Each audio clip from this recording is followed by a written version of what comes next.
Hi, Jim. Hello, hello. How are you this evening? I'm good. How are you?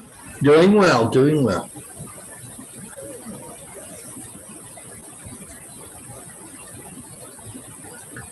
Need to turn this microphone up.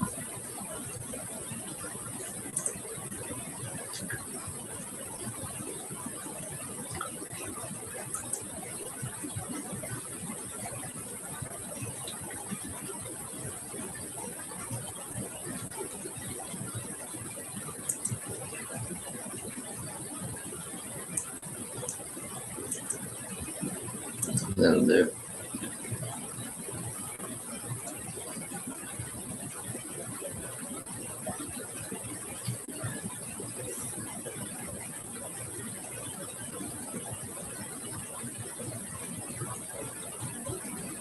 Do you hear? It's like you hear background.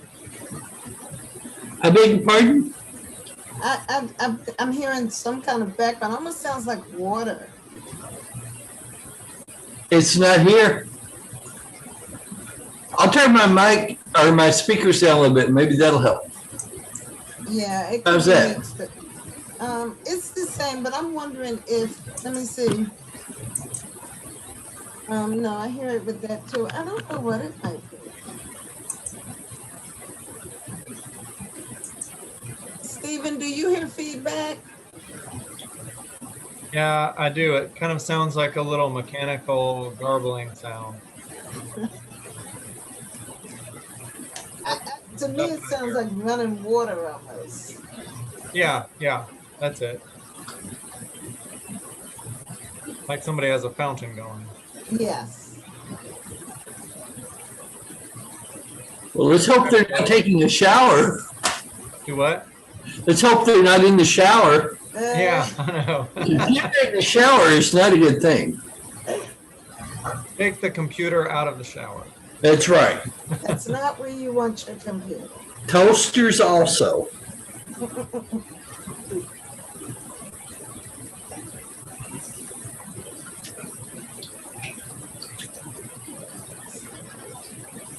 I wonder, maybe Marcella can tell us. Oh, she's not here. I wonder, I don't know who we should be expecting tonight.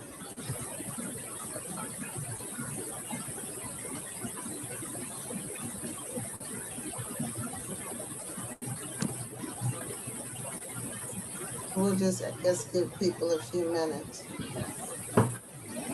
to get here.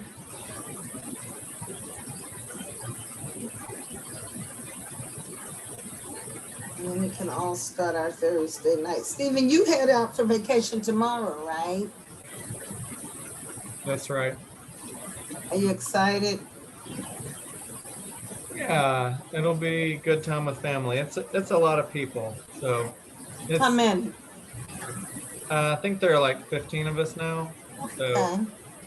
yeah, it feels like a lot of small kids too. So Is that like a family reunion? yeah, it's my parents and my siblings and all their family. Mm-hmm. So, yeah, it'll be a good time. Looking forward to It'll it. be a good time. Yeah.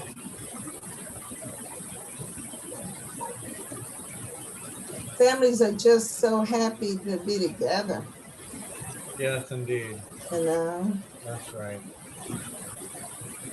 No, it's a gift.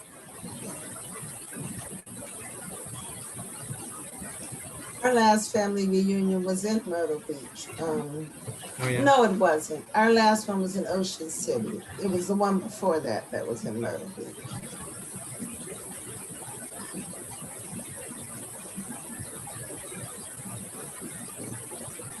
Hey, Axa. Hi, Leslie. Hi, everybody. Hey. Hi.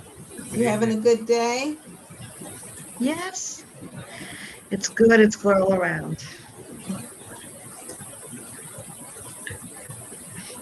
Got a little spoiled. I missed my rain shower today.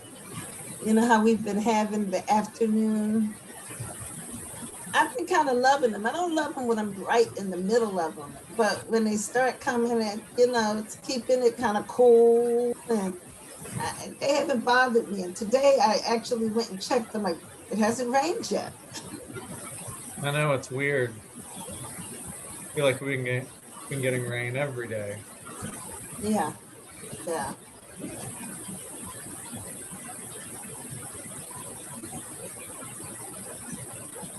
Hey everyone, how y'all doing? Hey, Monique, how are Um, you? I'm fine. I was stuck in the link that I have saved. I think it's a public link or something. So I was stuck as a attendee and not a panelist, so I couldn't comment or anything. But I sent the chat, but I don't know where that goes to. So I just now checked my email to find the other link. Yeah, you're right. Yeah, I'm not sure. Somewhere in the world, some of these messages that we sent. Oh, yeah, we got our first team together. Hey, Sharuk. I think Hey, someone was able to for the last meeting to like promote folks that were inappropriately in the non-panelist format, Mm-hmm, but I don't mm-hmm. know who's in charge of doing that at this point. Well, I think, and I'm hoping we get to meet the new person over in the city. I know Mindy had the chance to meet her Monday, uh, but I'm hoping we get to meet her tonight. I think she's going to join us. I have way too many screens up, but I think she's going to join us.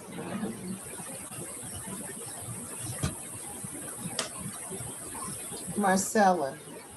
Okay, so I just lost you. Where'd you go? Okay, there you are.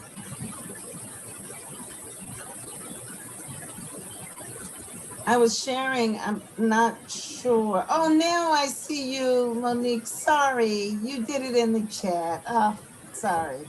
It's I fine. don't know that I could have helped you, but I could have sounded the alarm and told somebody we need to help. Yeah, I don't know who the host would be to like promote folks Mm-hmm. in this instance. I think before it was what's her name that's not with us anymore when she would set like if she saw me over there she'd move me. So I Mm-hmm. stopped making sure I was the right person. But I made it. It worked. Wonderful.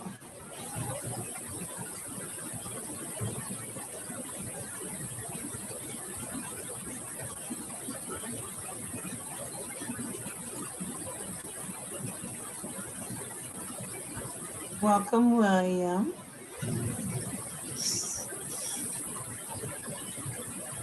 Yeah, good evening.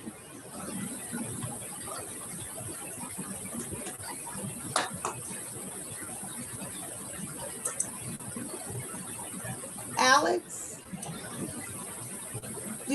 okay, this is killing me because I'm like, wait a minute, William is Will Nagich. Thank you.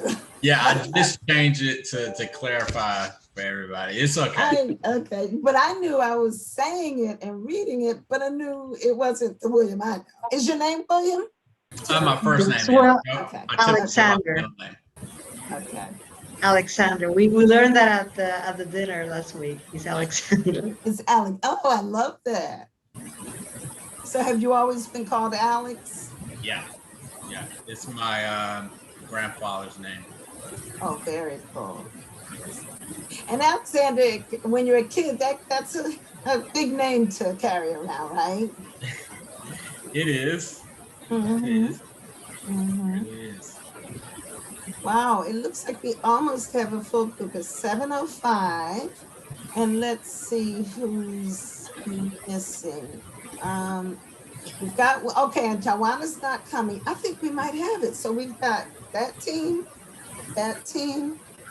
I think we're ready to go, y'all. Good evening. I am doing this I'm not doing a PowerPoint or anything like that. Mindy's out of town. I'm glad she's out of town, but I'm not going to try to get fancy with y'all. So we're just going to kind of work this through and have some conversation. So it's wonderful to be here. I'm putting something in the chat right now. It's wonderful to be here with you this evening.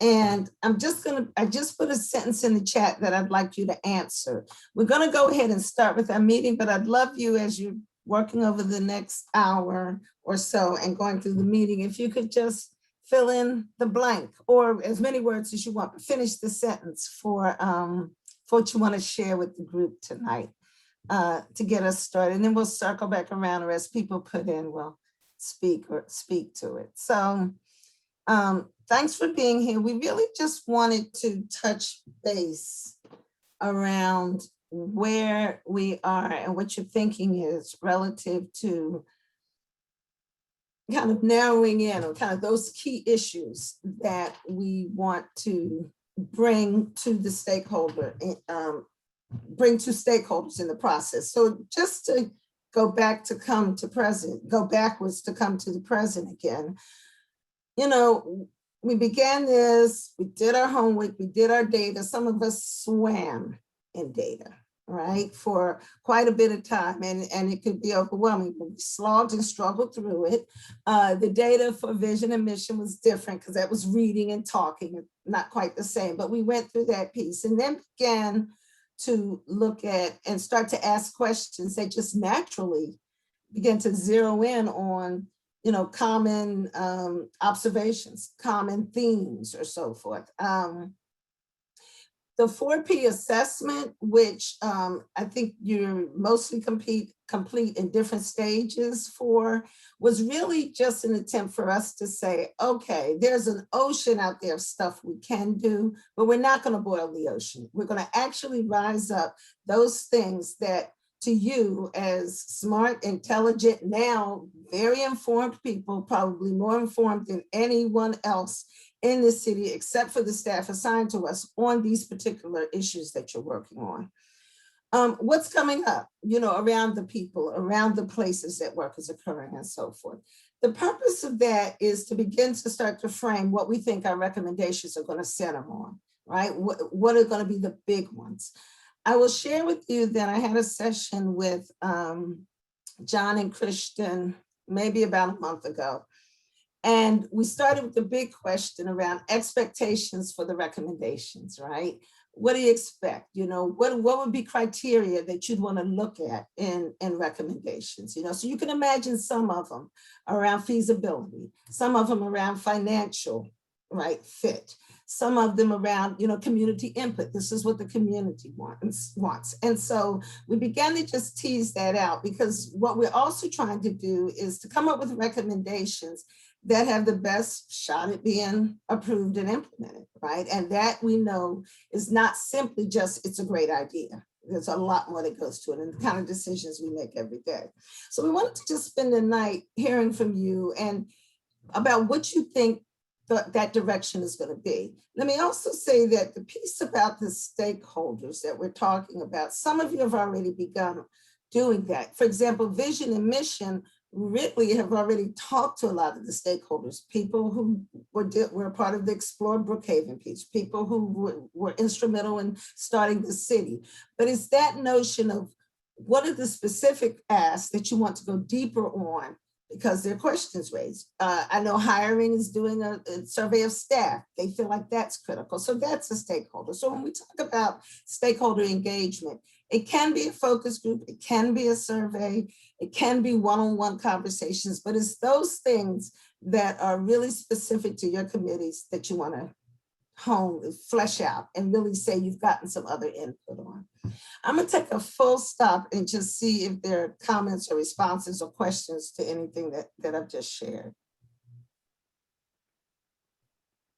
From the policing and use of force subcommittee, I think that figuring out how to engage the community around that issue as it relates to Brookhaven, we all came to this with our concerns and ideas around policing in general, just kind of what went on last summer, what went on the summer before, what typically goes on as it relates to the interactions between people of color and law enforcement, but also trying to figure out what Brookhaven residents feel about law enforcement and law enforcement, not in general, but law enforcement in Brookhaven. And so, you can be heartbroken over something that happened in Atlanta, or be heartbroken over something that happened in, anywhere in the world. But do you feel, what improvements can we make here in Brookhaven, understanding that there may already be policies in place that address those situations. And quite frankly, hell, there were policies in place that address, situations all over the world. You take any outrageous event that's happened with law enforcement, and the reality is it wasn't on policy. That's why we're talking about sovereign immunity and whether it can exist anyway. So that's not really, it's almost like we can look at the policies, but there's never going to be a policy that says you can sit on somebody's neck for 8.5 minutes. So it's not the policies that's always the problem. So we started to look at policies and like, oh, okay.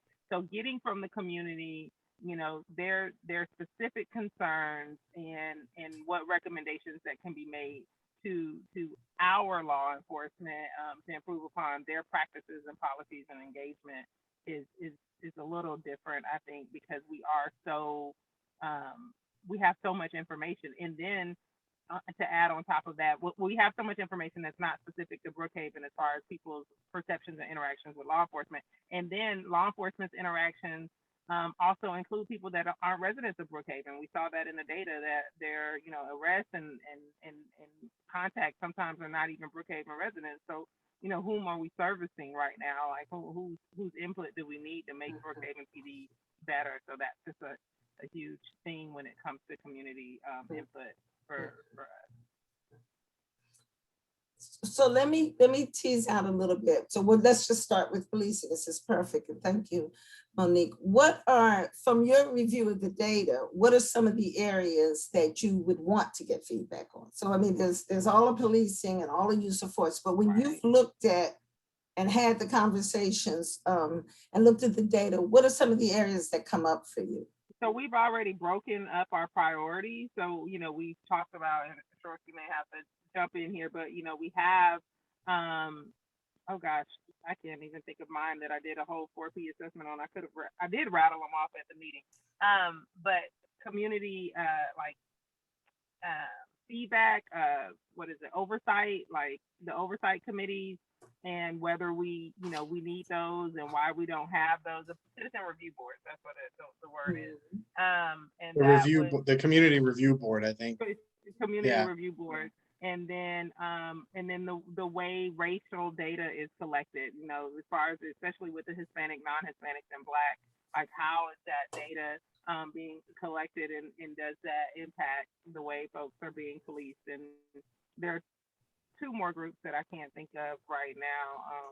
Sure, do you have those off the top of your head? Do you remember? Man, I don't have a magical memory, but okay. I can look them up real quick.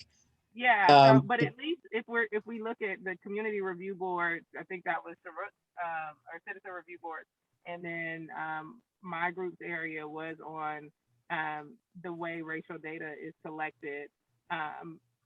Those types of things are stuff that is like, is this really something the community cares about?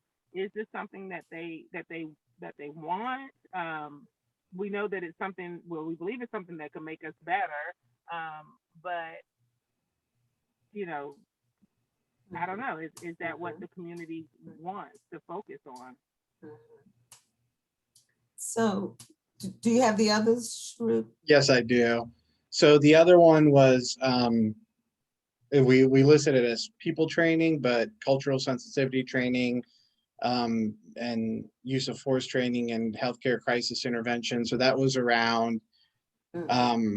Based on what we saw in the complaint data, one of the biggest pieces of complaints that came in was honestly just rudeness, and like cultural differences and stuff like that. So starting to dig into what do we have enough training for the police department here around the different types of cultures that live in the Brookhaven area and how to interact with them, and then taking that a step further and looking at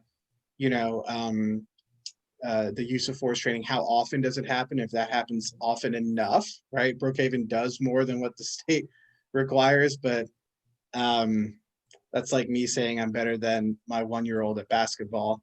And on top of that, we wanted to take a look at mental health intervention training. Brookhaven has invested in, I believe, 2 mental health counselors who can respond to calls with the police officers, but they have limited availability. As an example, I don't believe they work on the weekends, right? Right. So And there's then still we looked at the arrest data, and most of the arrests occur on the weekends, right? exactly. And they don't work after a certain period of time. And most of your interactions with people who may need that kind of intervention was happening in the evenings and on the weekends. And then the fourth was around how comfortable are people calling the police? If you look at the data, it's actually pretty interesting in that Buford Highway area has the most incidents in the report, but at the same time, the Buford Highway area has more people who live in that area calling the police than there are police initiated activities as well, right? And so it seems to indicate that there might be generally a good comfort level, but is that true, right? And then I think the challenge across all these kinds of things is some of it's soft, it's hard to figure out, and how do we meaningfully engage community stakeholders, especially community stakeholders who may not be engaged with the police today, because the police does have relationships with faith groups and Latin American Association and things like that, but those people are great to talk to about formalization of like a community board or something like that. But for things like, do you feel comfortable speaking to the police or calling the police or interacting with the police, right? Getting to those people, we're going to have to go a different route, I think. Well, why don't let's open it up, because I love, these are really juicy, right? Because they're the full gamut. So, I mean, I believe. So something like getting more training in, right? And putting another set of boxes to identify, racial data easier, are easy lifts. They're not, nobody's going to have ants about them. You say yes or no and you change the form, whatever you have to go through. Something like an oversight board is pretty big, right? People got to approve it. You got to show that there's a need for it as citizens. So I think this is great because it's both extremes. But I'd open it up to the group, as you've heard their feedback. Where might you go to try to get input on these issues around the oversight and review, around the health and mental health kind of training, and around the cultural piece? I have a question for SJREC and Monique. Have you also been looking at 911 calls and the length of time it takes to answer the calls? And if somebody calls in Spanish, do they use an interpreter from a line, or do they use staff from 911 that speak Spanish? We did not. Have you We looked? did not get any data on that specifically on 911 calls. We did get complaint response times, Monique, in We the did? Okay. yeah, we did get response times, and I could be incorrect here, but I believe the way that they've done their zones is so that a given police officer can get from one side to the other in something like less than 12 minutes, right? So if they're on one side of zone We 3, did have that. they can get to the other side of zone 3 if there's a call there in less than, I think 12 minutes was even high. I think it was actually closer to 7 or 8 minutes. We did have that. I thought that I guess the language barriers, or that's where I don't believe we had data on that specifically, but I guess you could extrapolate that from how long it took to respond. But every call may have not even had a person dispatched to it if they were able to respond appropriately over on the line. That's right, Monique. What we did ask was what happens when a police officer encounters someone who may not speak the same language as them.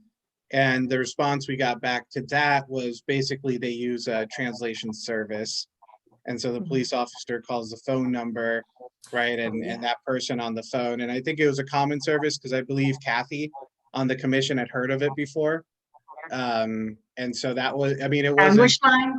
Like the language line? I wish I could remember exactly what the name of the service was. Actually, I could go back through the notes from a few months ago and figure it out for you. And what percent of the force is Spanish speaking? Oh, let Not me so much pull that the, they're Hispanic, but that they speak Spanish. Mhm. Yeah, we got the demographic. Oh, who they speak Spanish, Speak not just Spanish. being That's Yeah. what I was Hispanic. going to say. I think we would have him the Hispanic. demographics on whether they're Hispanic, Yeah.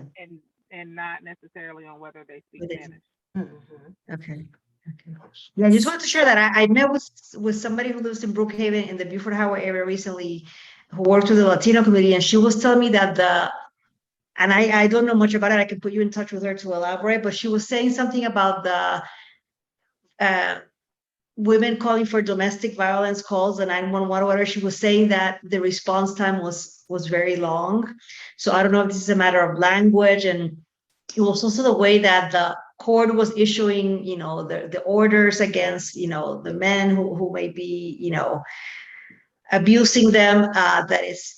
It was just something that seemed, I don't know if it's a court issue or if it's a police issue, but there seemed to be some issues with responding to the domestic violence calls for people who speak Spanish. So Well, I can put it. you have to remember too that most cities do not have their own 911 service. Yeah, I know, but they live there. This is where they live, so this is where they're gonna call. They may be calling from Chamblee, but it's being routed to a service in Fulton County, then has to come back to the Chamblee police.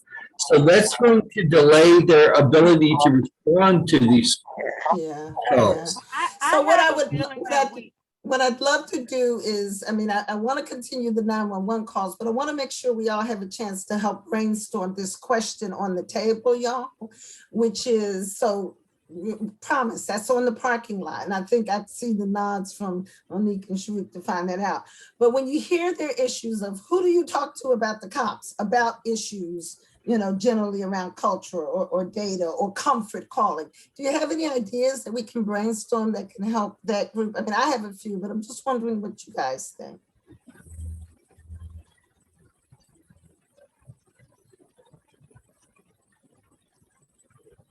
Well, I'm gonna jump out there and we can start going. One to me seems, Monique and Sharif, that if you want to kind of get to people, a group of people to kind of and be able to be in an environment to ask them something like that, how do you feel about the policing, or have you ever had issues? You might want to think in that instance of going through and with a nonprofit. When I think of the Salvation Army, it's a lot of folks. I remember when Jeremiah was on the group and he said, my folks are they deal with a lot of homeless folks and a lot of services. My folks interact with the police all the time, some good, some bad. And so there might be ways with them, of course, with LEA, but with others where there's already a group of people and you can talk to those staff people and see if there's a way to have a conversation, or even see what the staff person's experience is when they interact directly with these folks.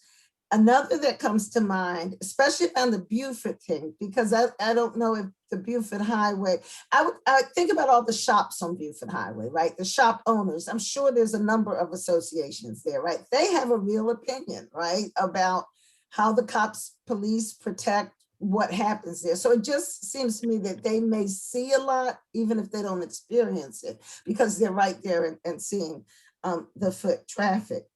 Another one is around who are the mental health professionals. Like they got two people, but there'll never be enough people, right? But who do those people, I don't know if you've talked to them, but what are they finding? Where are their challenges? Who do they refer out to? Do they have a load? So it feels like on that piece, we know that you don't neatly assign a mental health crisis to 9 to 5, Monday through Friday. Get that. So what do they do in those circumstances and all? So I think sometimes it's digging in on the folks who are already there, but maybe not the one assigned to this group, to just try to flesh out some of these pieces.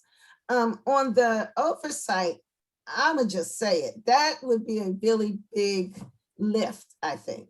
But I think that if you wanted to include it, I think you'd have to just really give rationale for why, right? Is it that they're so egregious right now that they need an oversight, right? If you look at other cities that have had it, most of the time it's been mandated, right? Not all, but a lot of time it's been mandated because something's happened, but that's one that you'd have to do a lot of homework for, I think, to just say we need it. You'd really need, and I will share with you beginning in August and definitely in September, kind of some of the criteria that we want to check off. Is it feasible? Does the community want it? You know, is there rationale? Does data point to a need for it? In doing that, but that's where we've got to really do some cutting and slicing about how to now get that next level of data so that your recommendations can kind of stand up to the test, not just the smell test. We've been doing the smell test. That's what this is. This ain't feel right. This doesn't sound right. But it's really now the next test that community and definitely city council and are going to want to give to it. Yeah, I think you're right. I think it's, I mean, I know you're right. It's a very ambitious thing. And I want to be specific in that the goal is, I mean, you know, and Davis and I were talking about what the scope of this thing would be if it was to exist. Davis's perspective is interesting since he was a law enforcement officer for 14 years, you know, and he was like totally against it at first as an idea. But talking through it, because it's not just about policing the police. There are things that we've uncovered as we've worked with BPD that are like, wow, they do a really good job of this, right? And they want to focus on community engagement and stuff too. So it's about helping bridge the gap between the community members and the police, because at some level, and I think at one meeting, Sergeant Harrell even said it, they do all these events and not a lot of community members show up. Right. And so it's like there's a disconnect there. Yeah, but at the same time, they have all these formalized relationships with these associations and religious communities and faith-based communities. Right. So what's going on there? What's So the point of missing? it would be to bridge the gap between the two, while also doing things like looking at complaint data and policies, right, and stuff like that. But where there's trust that needs to be built when the police department is doing good things, right, that entity would help build that trust as well. So I think that helps with, I mean, we'll see. Who knows if it'll make it in November to make the cut or whatever, right? Or if anyone actually thinks it's a good idea. But I think part of that helps with the pitch, right? This isn't about making anyone feel bad because we found some really big holes. This is about just, in the spirit of continuous improvement, it's good to have a third party in as part of the process, and that clearly that there's issues in building that trust, and an outside entity might be able to do that. And it might even be some language, right?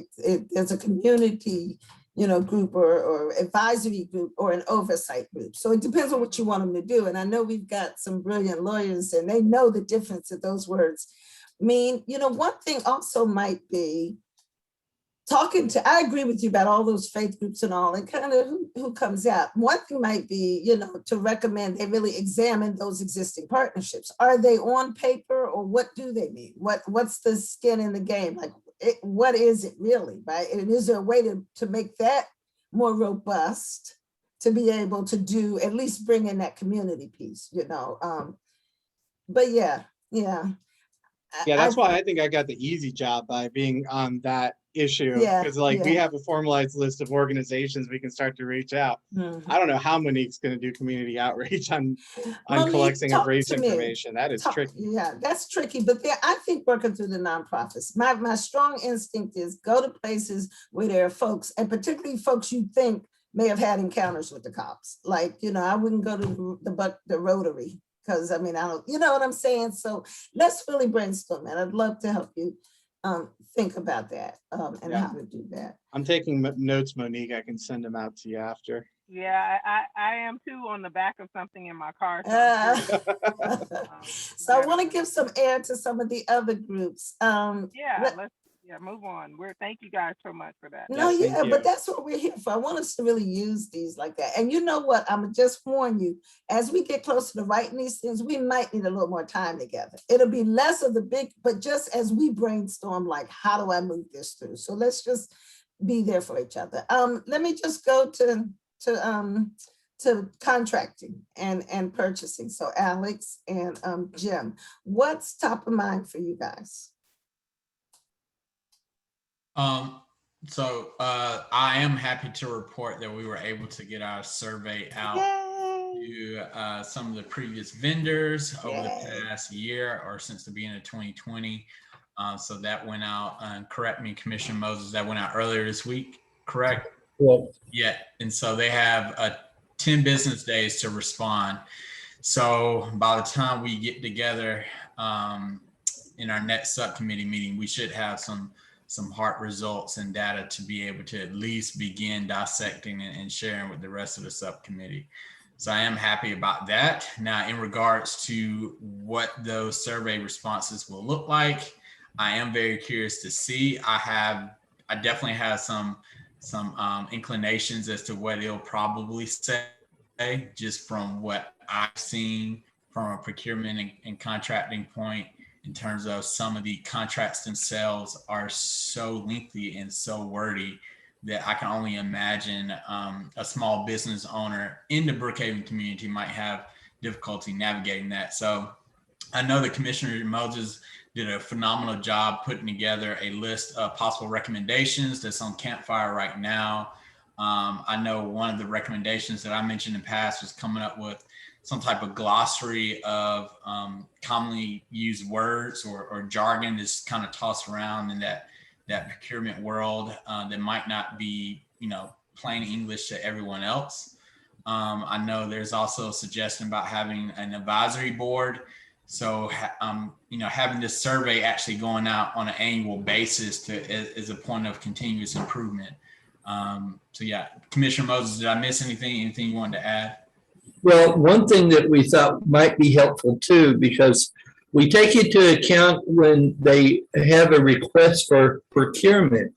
One of our commissioners was able to go back in and see that a large portion of the projects that are being done right now for Brookhaven are done in the predominantly white areas. And, we wanted to look at what sparked a request for procurement.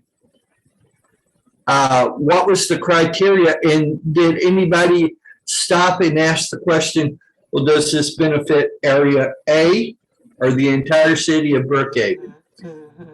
Also, we talked about with engagement for smaller contractors, putting a one-page written in plain language synopsis on the front of every contract.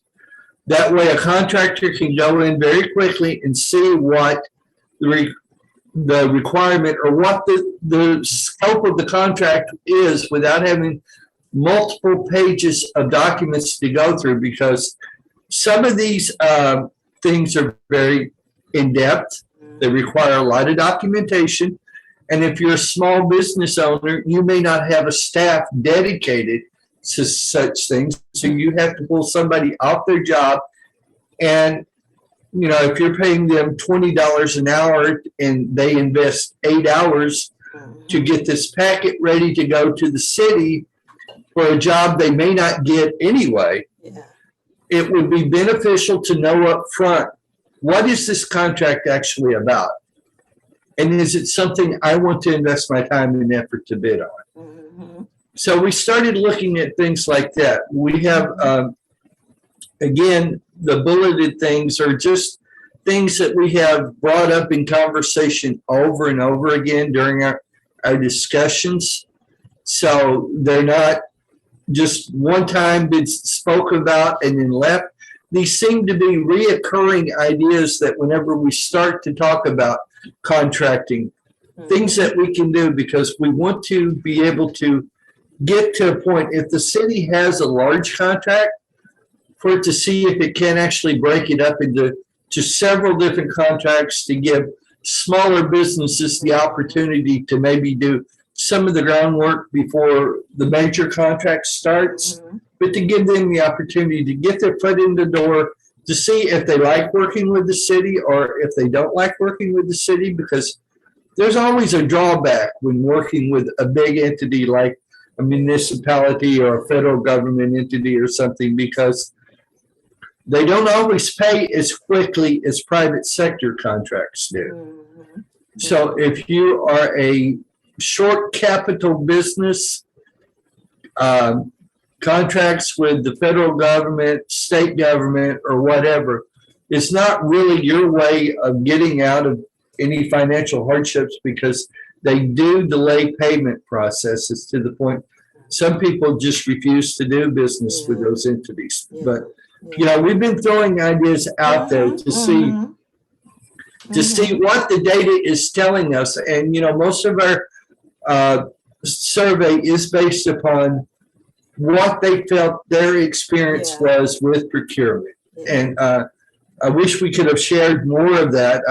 I put the link in my last bullet points when I sent it forward for the other meeting, but it got edited out. But we do have an active link that I tried to share with the rest of the group so they could go out and look at our survey to see what kind of questions we have asked. And I'm pretty hopeful that we can get a good response, even if we get 40%. And Commissioner Thomas, correct me if I'm wrong, it went out to over 11,000 different entities. Oh my goodness. Yeah. Who's gonna analyze that for? Well, I guess is there a program that'll analyze the Well, Survey Monkey, we were fortunate enough, the city has a full version of Survey Monkey, evidently, and they can generate all the reports based upon whatever demographic we identify as important. So we have asked the other members to go out and look at a couple of videos on the type of reports and get back with us and tell us what they think will be helpful. It may be Commissioner Thomas and myself sitting down and deciding what we're going to do. But, you know, it's going to be an all-nighter. No, not really. We have been, I have been blessed with Commissioner Thomas. He knows how to step in right quick and get things done and move on with it. So you see, we work very well together. If there's something I need done and I don't know how to do it, he's always willing to pick it up and go with it. So, you know, I'm happy. I love it. Thank you. And it's so interesting because so much of yours really is around that access piece, right? Of access around the wording, the language, the denseness of the contracts, you know, breaking up contracts. It's things that can be changed if you decide you want to change them, right? If you decide you want that mix up. And hearing from, like you say, 40%, 5%, 10%, I think is a really healthy piece. That is great. Thank you for that. One thing I heard recently, Jim and Alex, sorry, Leslie. So I work with a lot of contractors. I work at a software company. We support general contractors and subcontractors in their billing process. And one of our sales folks was at a happy hour in Sandy Springs earlier this week, and he was talking to a GC, a general contractor who does work with a lot of cities and municipalities in the Atlanta area. And he said the first time he tried to bid with Brookhaven, it took him an hour and a half just to figure out what he was supposed to submit. And then something like another hour just to figure out like what the system was and how to use the system. And that like he was comparing us to Cobb County and all these other places. And the sales guy was just telling me, he doesn't know I do this, right? But he was like, yeah, it sounded like Brookhaven was one of the more difficult cities for him to figure out what the requirements were for submitting a bill, and then what the requirements were for submitting pay applications for payments as they were working through the process. So I thought that was interesting, and it'll be interesting to see what other, because that's just one guy, right?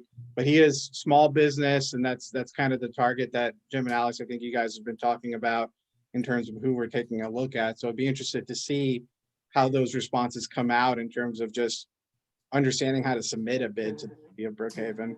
Yeah, and to give everybody a little bit more context, when I said that these contracts are very difficult to decipher, each subcommittee member took on 5 different vendors and contracts to go through that 4P assessment. And I can just tell you, based on the 5 contracts that I reviewed, on average, all of them were at least 60 to 70 pages. And so there is no cliff notes, there's no summary. You know, there's a table of contents, but there is no summary. So like I said, I can only imagine if you're a small business owner trying to actually work through that entire contract. I love that. Yeah, I'll be really interested to see what the results are. What they say. So Yeah. and we'll know it soon. We'll hear it soon, right? Yeah. In a few days. I love that. I Um, managed a table at one of the community tables that we had, the one at Briarwood Park the other day. And before we got rained out, I was doing a survey. At when they come to the table and we have our little survey, and one of the questions is how important do you believe um, issues of Brookhaven should prioritize issues of racial justice and social justice and racial equity, whatever SJREC, whatever. And male who identified as a white male non-Hispanic said, well, I don't know. And so I told him about the 4 areas that are on the little paper that the commission is looking at. And he said, okay, well, I can see, why racial equity would be important with like this policing stuff. But when it comes to contracts and, and maybe even the vision stuff, but when it comes to contracts, I mean, that's just business. It should always just go to the lowest bidder. And I was like, well, I'm not on that subcommittee, but I will let you know that contracts aren't always awarded to the lowest bidder because they're not always the best person. And the person who would be the lowest bidder is not always able to go through a contract and know, what it takes to apply and to be competitive, because maybe the language that's used, maybe the time, that it takes to go through it. And he says, well, if you can't decipher the language of the contract and you don't have the time to do it, then you probably wouldn't have the time to do the job. And so it's really just not for you. And it was so interesting because he was obviously kind enough to stop and engage us. And he definitely didn't engage us like antagonistically. Like he didn't come, he wasn't one of those when he came. And so he was all for, like I said, this racial equity stuff when it came to policing, because that should be. But the rest of this, he just didn't even understand how they mesh. And he thought that our dinners were going to be, he heard about the dinners and he just couldn't believe how they would be free. And so he thought that we were going to charge them something when they got there, or they were required to sign up for something. And so that is another some feedback that is like there's no timeshare involved. You don't have to sit through a presentation. Like you really just have to have a conversation. Having conversations. But I did want to share that with Jim and Alex that that conversation is not innate to some people, that there can be discrimination in awarding contracts in ways that are not, only whites can apply, right? Like that's not what we're looking for. Right. It's all the other ways. In fact, I will tell you guys that a lot of your recommendations are going to come. Some are going to be big and audacious. Some are going to be fix that form.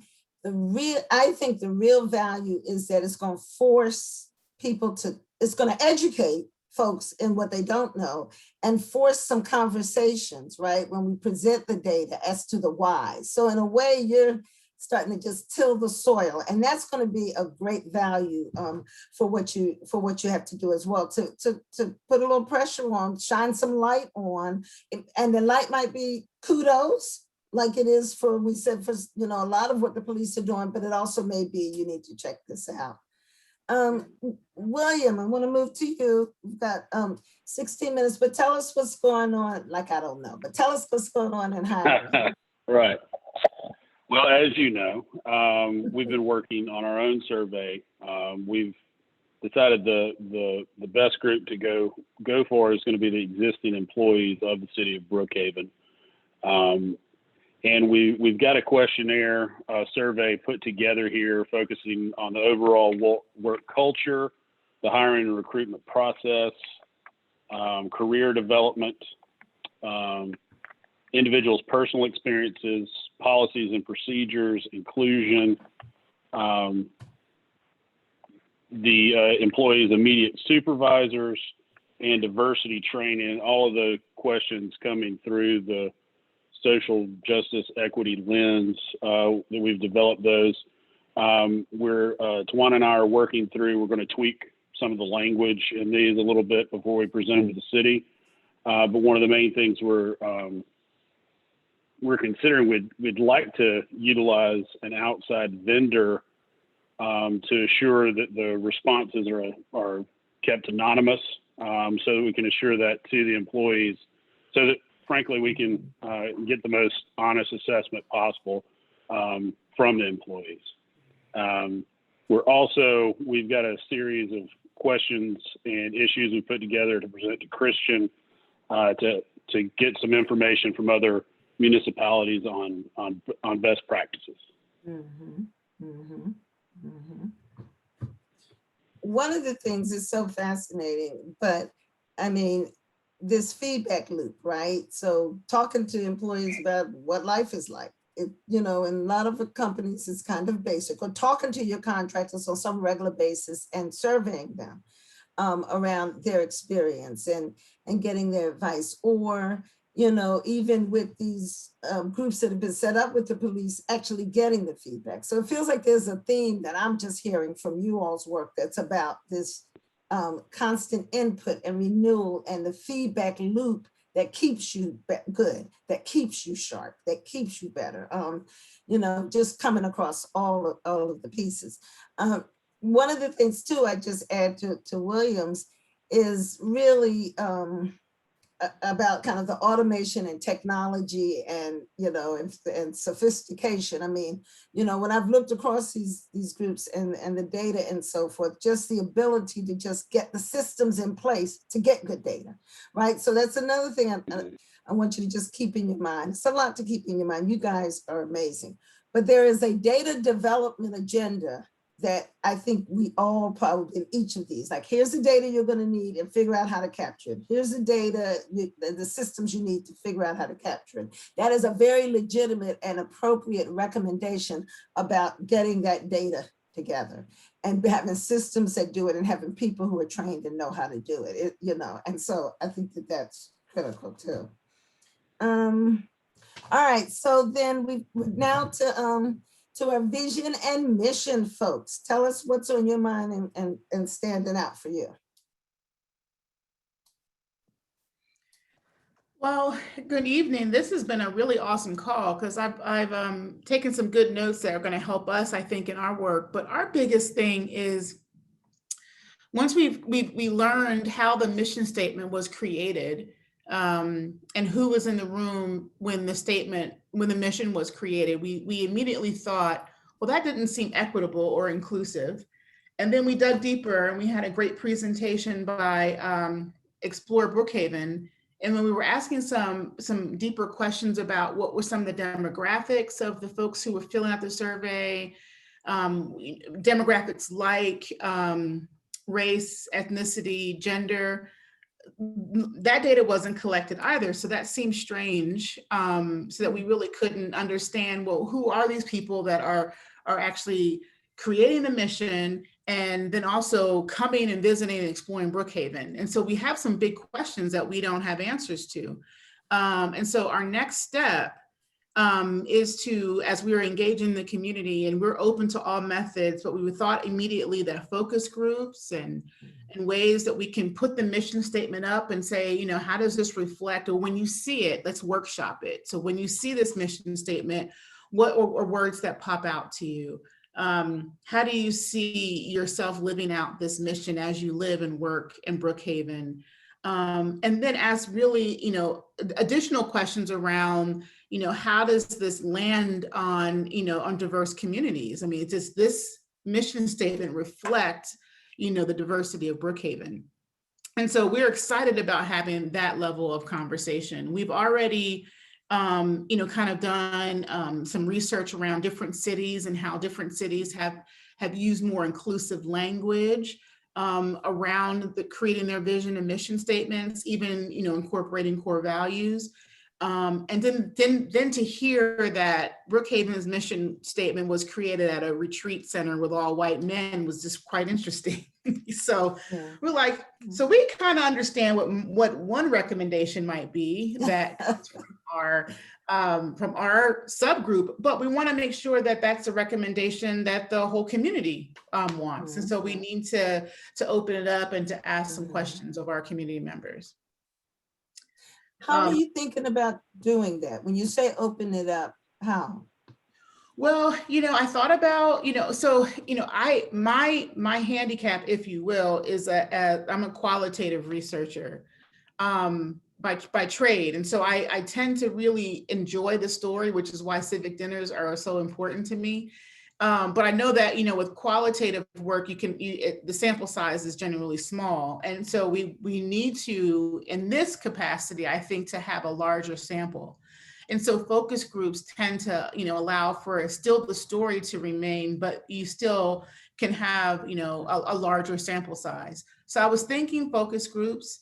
We also talked about, a quick survey tool, a 5-question survey where people could, kind of answer some questions that allow them to share how this mission statement lands on them and how and how they see themselves living within the city and asking other people to live with them, right? So I think a survey will allow us to see a broader cross-section of Brookhaven. And also thinking about accessibility of a survey, I'd be interested in seeing how other folks have used it. And it sounds like y'all are getting some great responses. I'm just also conscious of folks without technology and things of that nature. So I want to make sure that, we get a good cross-section of the community answering the survey. But I was baffled as to how come, demographic data wasn't collected for the Explore Brookhaven. Yeah, to build that was building the brand, right? The whole, yeah. Well, I do remember. Oh, go ahead, Jim. I was just going to say a little backstory. Brookhaven fell onto the radar right after Johns Creek and Dunwoody was stood up. And actually, the charter for Brookhaven was basically a copy and paste from Dunwoody. Yeah. So Fred Millar and Mike Jacobs were the two senators at that time, Georgia senators, who were really pushing for Brookhaven to be stood up and to be recognized as an independent entity. So, yes, I don't think it was 2 years after Dunwoody stood up that Brookhaven stood up, because those two gentlemen, once they saw that the state of Georgia was, in fact, in a mind to go ahead and allow a new city, because Chamblee was the only one for a long time, they were the ones who really got their buddies in the room and talked to them and got their approval of it and helped develop the charter and help push it through to get Brookhaven to stand up. Okay, but I think as Christian has told us, all of those city charters are pretty standard. There's like an organization, like a civic cities or something, a civic organization that has like a model charter. And I think he says that he's told us that a lot of these, charters pretty much follow a similar format. But yeah, what you say about Dunwoody, that Christian has also mentioned that to us. But about the Explore Brookhaven, I wanted to comment that when we had that presentation, I remember, because the sample size that they told us they use, you hear the number, and you're like, oh my God, with that sample size, it was 700 surveys or interactions or whatever that they had, which is, as Christian told us, it was way more than you would have required for a sample that you would have required for something like this. But there was not ethnic or racial data, but there was no age data where people live. So it was like this could have been all 700,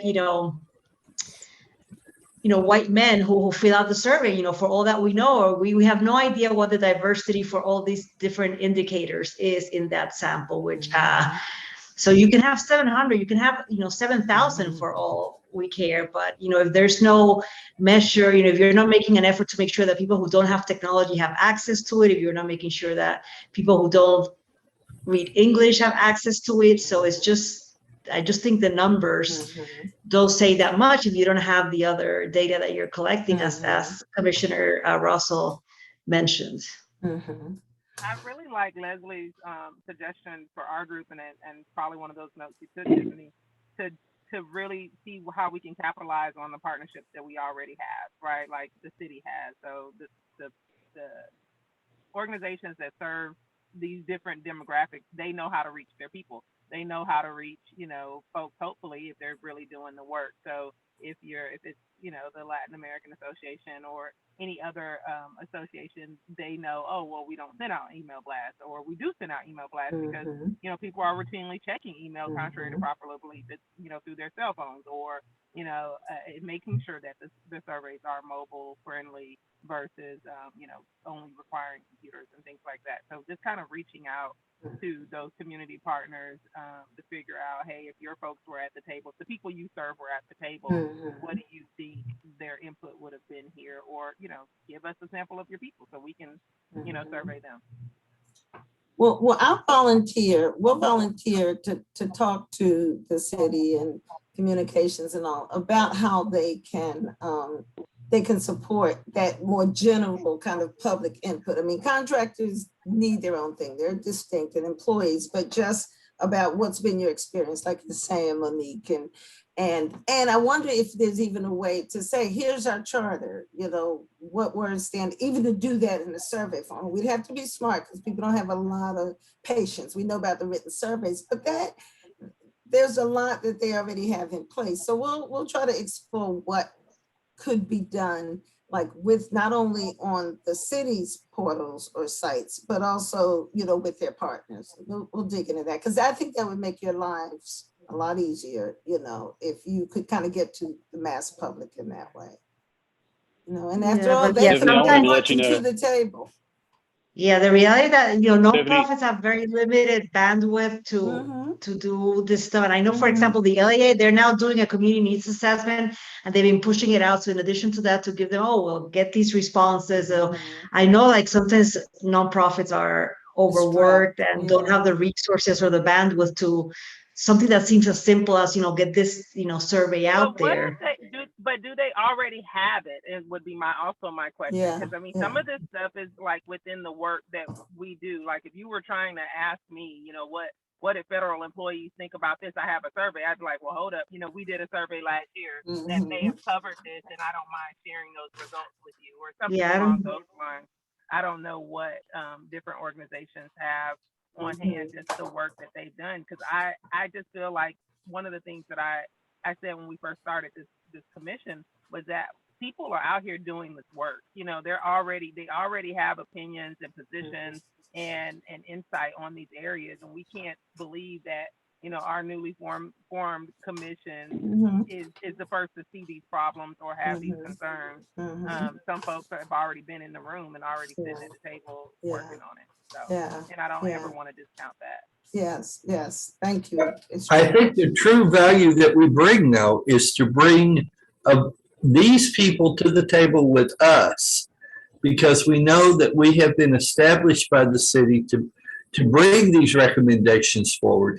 So to get their input, to get their voice heard, so that they don't feel like the work that they've been doing is not of any value, because now we're the ones to bring it forward, to say, okay, these are the issues that the community is having, and use them as our data reference point, if you will.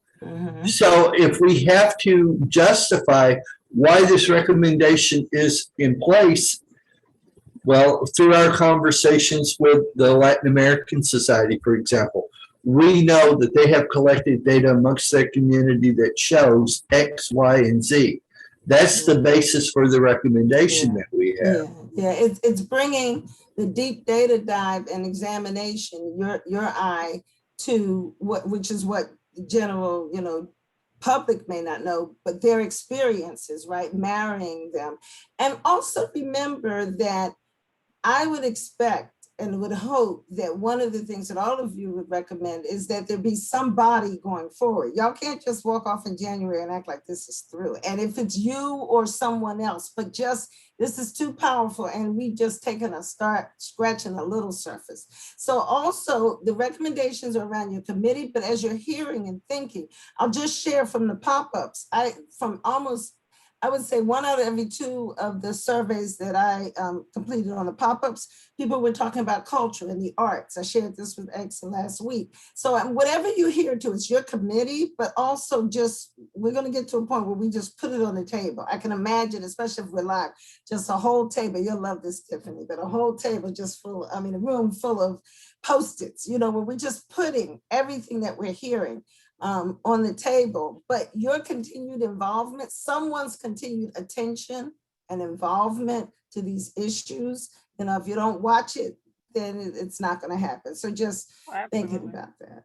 You know, I can say all this, I'm just a facilitator. So just think about all of this when you bring the recommendations. And we're, again, I'm working with Christian and John to make sure that they are also helping to guide how we shape them. So again, we can just come up with something that may not be a slam dunk, everything's yes or no, but that we're tight and we're together and feel good about what we're putting forward.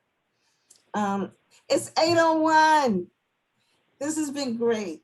Is there anything else that, you know, that's burning in folks' minds or hearts that you want to say, or do you want to start your Thursday night? I just want to let Tiffany know that we have questions on our proposed survey regarding the vision and mission statement for the employees, and whether, how that impacts their interpretation of the city culture. And we'll certainly share that information once it comes in. That's awesome. Thank you. That's great. Certainly. All right, everyone. I thank you for your Thursday evening. I feel really good about where you are and everything you're doing. And thank you for that and your time. And just know that we're working hard to get us out in community for our next commission meeting next month so that we can be more in and among the people. And that might even be an opportunity to gain some more feedback. So we're going to try to think creatively about that. We'll be sharing that on Basecamp as those plans progress. Oh, one question. Will we meet again? I don't think so, before our August 9th civic dinner? No, tell me what you need. I just want us to just be prepared for all types of voices. Yeah. And I don't know if I see Monique is still on the call. Yeah, you completely right, Tiffany. Monique, I think I saw the response, your response on Nextdoor, and you had a great response to that one person. Thank you, Alex. About the civic dinner. You saw how loaded that question was. Like, it wasn't as curious as it. What question are you talking about? What was the question? The question, I posted the civic dinner information, and so the first comment was, how are these dinners being paid for? So of course in the thing it's noted that it was free, so it wasn't really asking how is it being paid. It was kind of like, how is city money being used, and more like, and because of the person, it was, you know, why are we spending money on this? And so I did have a response that, you know, that the commission was established by the city council, and with it came a budget to do the work of the commission, and these dinners will be paid out of that budget. And so hopefully, I didn't get a response, but I have heard that there are, to Tiffany's point, that there are, I don't know, it's not crashers, but there are people that are really interested in coming to these, who are, which is great. Those are the people we want there, you know, we don't want to preach to the choir. We want them, exactly. We want them there. So, but we do have to be prepared, right? We do have to be prepared, to Tiffany's point. Stephen, where are we on adding any new restaurants or like additional restaurants, kind of along the lines of what we talked about at the Yeah, that's a good question. So we circled back with the city manager's office and city staff who are helping us with those contracts, and they were able to work with El Potro, the Mexican restaurant, to secure them as another one of our sites. They indicated that I think that Rock South is closed on Monday night, and there were logistical concerns about just how it would work with the Havana sandwich shop. I think that was another one. But we knew that they were closed on Monday night, but also that we know that they have events there on Monday. So being closed on Monday would maybe a better opportunity for them. So hopefully they're following up with whether that. Yeah. I mean, I hope that wasn't a full stop. If there are some other logistical concerns, but I live down the street from there, and I know that they have. I think even John said that his campaign kickoff event was there on a Monday specifically. So I don't think that is it. And then also when we're setting up, have we thought about like the seating arrangement to make sure that there were native Spanish speakers at tables with other like Spanish speaking guests? Yes, we're going to handle all of that. Mhm. We've got a question on the registration now that asks whether people prefer an English or a Spanish conversation group. Mhm. And so Mhm. we're Awesome. being able to make sure that Spanish speakers are all at tables with other Spanish speakers.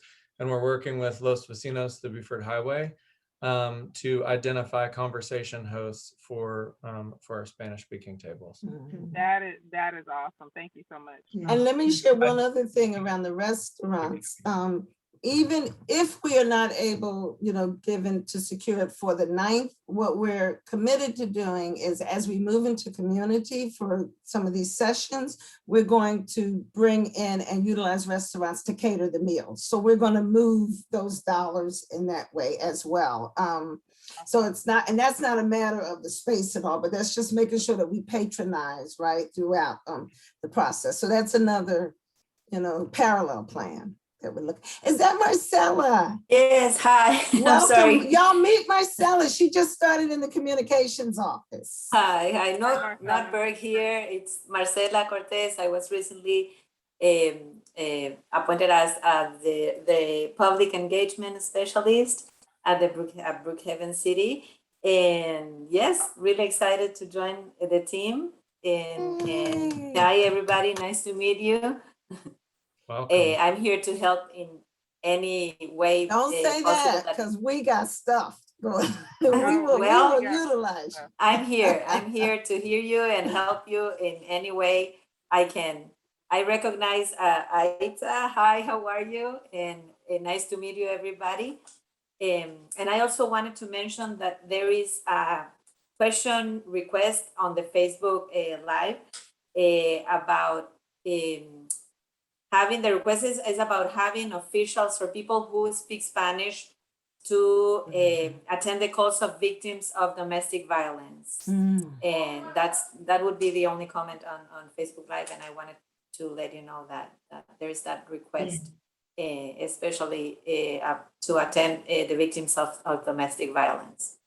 Marcela, the LAA, it's not a 911, but the LAA has hired in the last year a social worker who's exclusively devoted to the needs of victims of domestic violence. He speaks Spanish, and I think his name is Sergio. I can't remember his name, but he speaks Spanish. He's connected to all resources, and that's what he's there for, just for victims of domestic violence. So again, it's not a 911 where you're gonna get, but it's a. So I'll find out to see through family services, family well-being department, that they have that person there who can take care of these calls and inquiries. Yeah, that would be very helpful. Thank you, Isa. That'd be great. All right, I'm going to let you guys go. I just want to share, Stephen and I had this conversation today, and as we do research, the city of Brookhaven has done a really special thing, a courageous act by pulling us together, right? And by doing this. And I just want, in terms of the whole context of the other metropolitan areas or so forth, to proactively establish this commission and say, go for it, talk about it, figure it out, is pretty unique and special. And I just have to just acknowledge that, because everywhere we look in all these cities we talk to the managers, this is pretty unique. We have not found one that has done this yet. And I'm not saying there aren't, but I want us to also know how special this really is. And so again, thank you for everything. Y'all have a wonderful night. I agree. Bye. And, Talk to you soon. Y'all have a good one. Take care. See ya. Bye.